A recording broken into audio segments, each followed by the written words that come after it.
తెలుగు రాష్ట్రాల గవర్నర్ నరసింహన్ ఢిల్లీ చేరుకున్నారు. ఈ రోజు రాష్ట్రపతితో సమావేశం కాబోతున్నారు. సంస్కరణల కమిటీపై జరిగే గవర్నర్ల సమావేశానికి హాజరై రాష్ట్రపతికి నివేదిక ఇవ్వబోతున్నారు. సంస్కరణల కమిటీకి నరసింహన్ చైర్మన్ గా వ్యవహరిస్తున్నారు.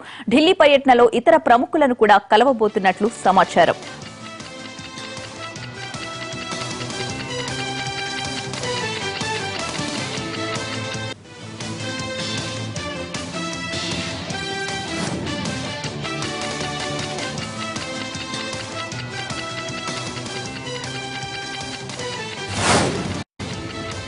ప్రజా సమస్యలు తెలుసుకుంటూ ప్రభుత్వ వైఫల్యాలను ఎండగడుతూ వైసీపీ అధినేత వైఎస్ జగన్ చేపట్టిన ప్రజా సంకల్ప యాత్ర చిత్తూరు జిల్లాలో దిగ్విజయంగా కొనసాగుతోంది. పాదయాత్రలో భాగంగా 57వ రోజు పూతలపట్టు నియోజకవర్గం బత్తలవారిపల్లి నుంచి పాదయాత్ర ప్రారంభం కానుంది.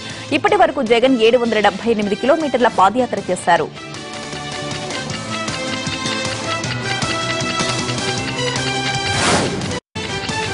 గాంధీజీ కలలు కన్న గ్రామ స్వరాజ్యం సాకారమయ్యేలా పంచాయతీరాజ్ చట్టాన్ని రూపొందిస్తున్నామన్నారు మంత్రి జూపల్లి. హైదరాబాద్ ఎంసీహెచ్ఆర్డీలో నూతన పంచాయతీరాజ్ చట్టం రూపకల్పనపై ఏర్పాటైన మంత్రివర్గ ఉపసంఘం భేటీలో కీలక అంశాలపై చర్చించారు.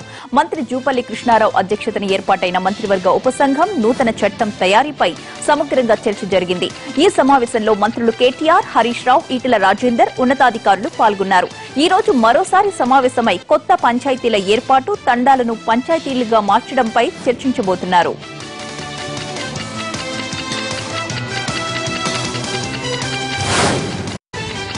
ఈ రోజు విజయవాడలో రైల్వే శాఖ ఉన్నతాధికారులతో ఏపీ ఎంపీలు భేటీ కానున్నారు. బడ్జెట్ సమావేశాల సందర్భంగా ఎంపీల నుంచి రైల్వే ప్రాజెక్టులకు చెందిన వినతులను రైల్వే అధికారులు పరిశీలించనున్నారు. పెండింగ్ రైల్వే ప్రాజెక్టులతో పాటు విశాఖ రైల్వే జోన్ అంశాన్ని ఈ సమావేశంలో ప్రధానంగా ప్రస్తావించనున్నారు టీడీపీ ఎంపీలు.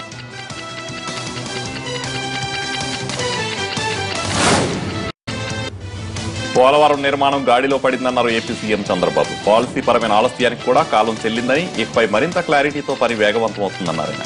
22వసారి పోలవరం ప్రాజెక్టును సందర్శించిన చంద్రబాబు ప్రాజెక్టు పనులపై ఇంజనీర్లతో సమీక్షించారు. అనుకున్న సమయానికి ప్రాజెక్టు పూర్తవుతుందన్న సీఎం పాదయాత్ర చేసే పార్టీకి మాట్లాడే అర్హతే లేదన్నారు. వైసీపీ మొదటి నుంచి పోలవరానికి అడ్డం పడుతోందని మండిపడ్డారు.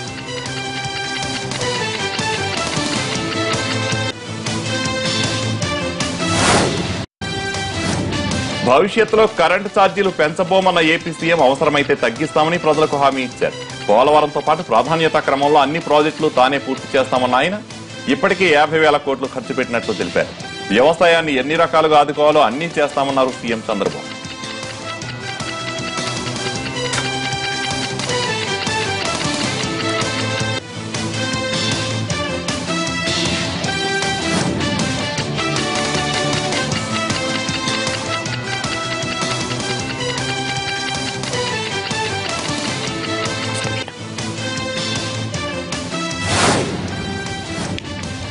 పోలవరం ప్రాజెక్టు నిర్మాణాన్ని టీడీపీ, బీజేపీ జాప్యం చేస్తున్నాయన్నారు ఏపీపీసీ చీఫ్ రఘువీర. పోలవరం ప్రాజెక్టు వాళ్లకు బంగారు గుడ్లు పెట్టే బాతులా తయారైందన్నారు రఘువీర. తెలుగుదేశం భారతీయ జనతా పార్టీ ప్రాజెక్టు నిర్మాణం పూర్తి అయితే వాళ్లకు బంగారు గుడ్లు పెట్టేటువంటి బాతు మళ్ళీ మాకు దొరకదేని చూస్తా ఉన్నారు. అందుకోసమే దాన్ని ఈరోజు స్లో పాయిజన్తో ఎస్టిమేట్లు పెంచుకుంటూ దొడ్డిదారిన చీఫ్ సెక్రటరీ, ఇంజనీర్లు ఒప్పుకోకపోయినా కేబినెట్ నిర్ణయాలతో వాళ్ళకు ఉన్నటువంటి అధికారాన్ని అడ్డంగా పెట్టుకొని 16,000 కోట్ల నుంచి 58,000 కోట్లకు పెంచుకొని దానిలో వచ్చేటువంటి కమిషన్లు ఏ విధంగా పంచుకోవాలి అనేటువంటిదే వాళ్ళ ఆతృతగా ఉంది. పోలవరం ప్రాజెక్టు కాంగ్రెస్ ప్రారంభించిందన్న రఘువీర వ్యాఖ్యలపై చంద్రబాబు మండిపడ్డారు. రాష్ట్ర విభజన సమయంలో ముంపు మండలాల గురించి ఎందుకు గాలి కొదిలేశారని ప్రశ్నించారు ఏపీ ముఖ్యమంత్రి.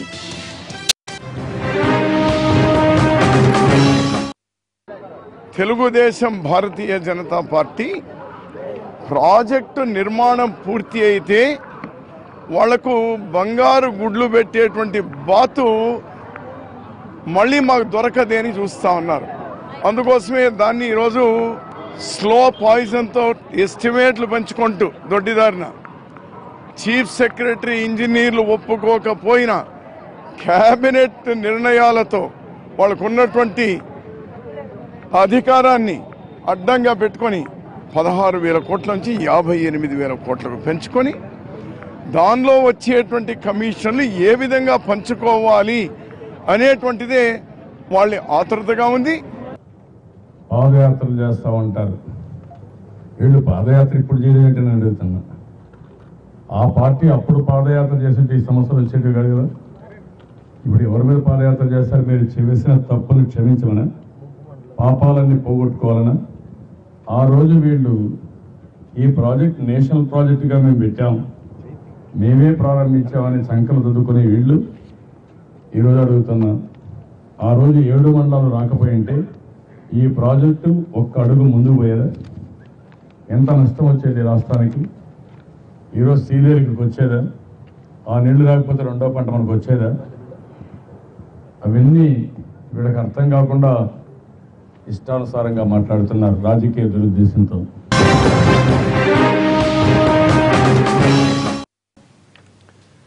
టీడీపీ ప్రభుత్వ హయాంలో ఏ ఒక్క వర్గం కూడా సంతోషంగా లేదని ఆరోపించారు వైసీపీ అధినేత జగన్. ప్రజా సంకల్ప యాత్రలో సర్కార్పై నిప్పులు చెరిగారాయన. కేవలం అధికారంలోకి వచ్చేందుకు నోటికొచ్చిన హామీలన్నీ ఇచ్చిన చంద్రబాబు ఆ తరువాత వాటి గురించి పట్టించుకోవడమే మానేశారని విరుచుకుపడ్డారు. ప్రభుత్వ అనాలోచిత విధానం వల్ల చిత్తూరు జిల్లాలోని 2 చక్కెర ఫ్యాక్టరీలు మూతపడుతున్నాయన్నారు జగన్. హెరిటేజ్ లాభాల కోసం పాల డైరీలను క్రమంగా సర్కార్ మూయించేస్తోందని ఆరోపించిన ఆయన చంద్రబాబు పాలనలో అన్నదాత జీవితాలు నాశనమైపోయాయని ఆగ్రహం వ్యక్తం చేశారు.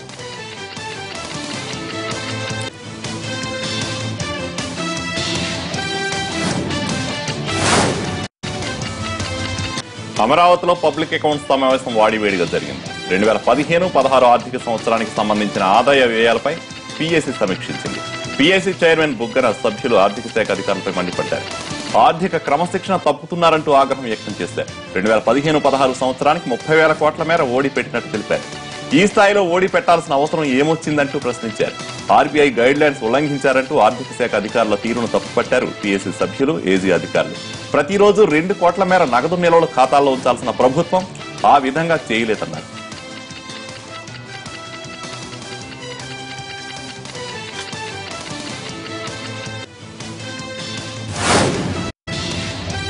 రైతులకు పెట్టుబడి మద్దతు పథకం అమలుపై తెలంగాణ ప్రభుత్వం దృష్టి సారించింది. వచ్చే ఖరీఫ్, రబీలకు కలిపి 8,000 కోట్లకు పైగా నిధులు అవసరమవుతాయని అంచనా వేసింది. పంట పెట్టుబడి మద్దతు పథకంపై నోట్ల కొరత ఉందని మంత్రుల సమావేశంలో తేల్చారు. రైతులకు నేరుగా డబ్బులు ఇవ్వాలని మెజారిటీ మంత్రులు అభిప్రాయపడ్డారు. అయితే ప్రస్తుతం నోట్ల కొరత తీవ్రంగా ఉందని, త్వరలో ఢిల్లీకి వెళ్లి నోట్లను విడుదల చేయాలని కేంద్రానికి కోరనున్నారు మంత్రులు.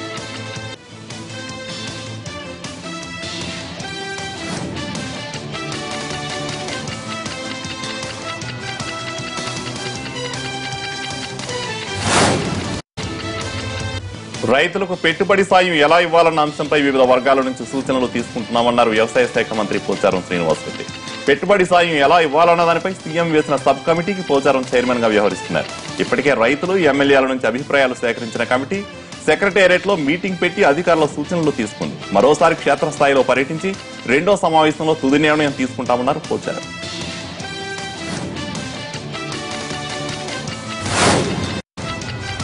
సంక్రాంతి తరువాత కొత్త పీసీసీ కార్యవర్గం ఉంటుందన్నారు పీసీసీ చీఫ్ ఉత్తమ్ కుమార్ రెడ్డి. ఎన్నికలను దృష్టిలో పెట్టుకుని కార్యవర్గాన్ని నియమిస్తామన్నారు ఆయన. 2019 ఎన్నికల సమయానికి కాంగ్రెస్ వేగం పుంజుకుంటుందని, దానికి తగ్గ ప్రణాళికలతో ముందుకు వెళతామని అన్నారు. 2019లో కాంగ్రెస్ గెలిచి అధికారాన్ని చేపడుతుందన్నారు ఉత్తమ్.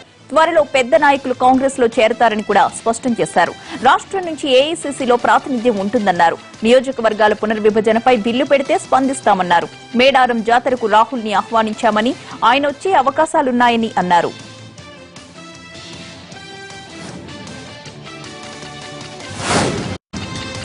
దళితులకు 3 ఎకరాల భూమి ఇస్తామని కేసీఆర్ మోసం చేశారని అన్నారు శాసనమండలి ప్రతిపక్ష నేత Shabbir Ali.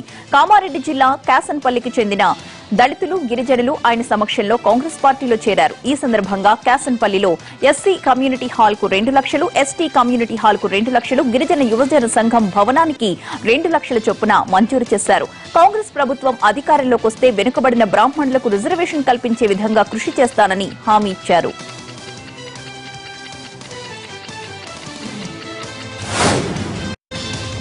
Drunk and drive లో పట్టుబడిన ప్రదీప్ దాదాపు వారం రోజుల తర్వాత పోలీసుల ముందుకొచ్చాడు. డిసెంబర్ 31 రాత్రి మద్యం తాగి వాహనాలు నడిపిన ఎంతో మంది మందుబాబులకు వారి తల్లిదండ్రులు బంధువుల సమక్షంలో ఇటీవల ట్రాఫిక్ పోలీసులు కౌన్సిలింగ్ ఇచ్చారు.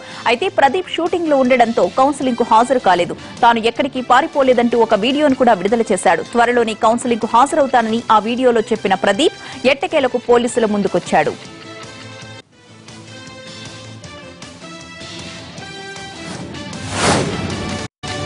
గతేడాది డిసెంబర్ 31న అర్ధరాత్రి పూటగా మందు కొట్టి జూబ్లీహిల్స్ లో దొరికిపోయాడు యాంకర్ ప్రదీప్. అతడికి బ్రీత్ అనలైజర్ పరీక్షలు నిర్వహించిన ట్రాఫిక్ పోలీసులు మోతాదుకు మించి మద్యం సేవించినట్లుగా నిర్ధారించారు. స్పాట్ లోని ప్రదీప్ కారును సీజ్ చేశారు. 2 రోజుల తర్వాత కౌన్సిలింగ్ కు హాజరు కావాల్సిందిగా ఆదేశాలు జారీ చేశారు. అయితే ఆ తర్వాత ప్రదీప్ కౌన్సిలింగ్ కు హాజరు కాలేదు. అయితే ఇదే సమయంలో ప్రదీప్ ఒక వీడియోను మీడియాకు రిలీజ్ చేశాడు. తాను ఎక్కడికి పారిపోలేదని, చట్టబద్దంగానే నడుచుకుంటున్నానని అంటూ చెప్పుకొచ్చాడు. షూటింగ్లు ఉండడం వల్లే తాను రాలేకపోయానని చెప్పాడు Pradeep.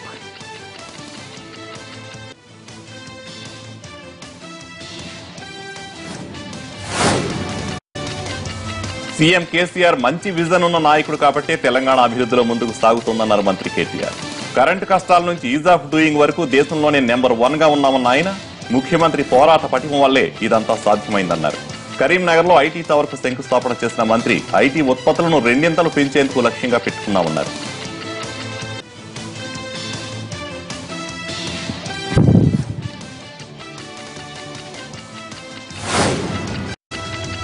Rajolibanda diversion scheme RDS ఆయకట్టుకు జీవం పోసే తుమ్మిళ్ల ఎత్తిపోతల పథకానికి రాష్ట్ర నీటిపారుదల శాఖ మంత్రి హరీష్ రావు శంకుస్థాపన చేశారు.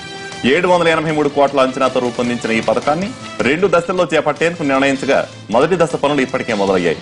ఈ పథకం పూర్తయితే చాలా కాలంగా అరకొర నీటితో బాధపడుతున్న ఆర్డీఎస్ ఆయకట్టుకు శాశ్వత పరిష్కారం దొరకనున్నది. ఈ పథకం ద్వారా 70 రోజుల్లో 5.44 టీఎంసీల నీటిని సుంకేశ్వర రిజర్వాయర్ నుంచి ఆర్డీఎస్ కాలంలో ఎత్తిపోస్తారు.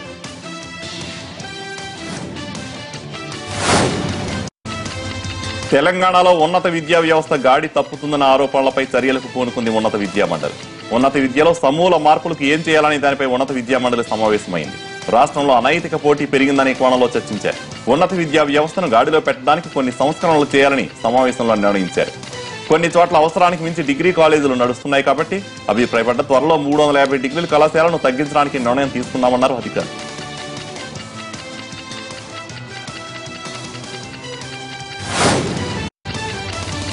ఏపీలో పోటీ పరీక్షల తేదీలు ప్రకటించింది ప్రభుత్వం. మరోసారి ఏపీ ఎంసెట్ నిర్వహణను కాకినాడ జేఎన్టీయూకు అప్పగిస్తున్నట్లు ప్రకటించారు మానవ వనరుల మంత్రి గంటా శ్రీనివాసరావు. ఏప్రిల్ 22 నుంచి 25 వరకు ఎంసెట్ ఇంజనీరింగ్, ఏప్రిల్ 26న ఎంసెట్ బైపీసీ పరీక్షలు జరుగుతాయి. మే 2న ఐసెట్, మే 3న ఈసెట్, మే 4న పీఈసెట్, మే 10 నుంచి 12 వరకు పీజీ సెట్లు పరీక్షలు జరుగుతాయి. అన్ని సెట్లు ఆన్లైన్లో నిర్వహిస్తున్నట్లు ప్రకటించారు గంటా.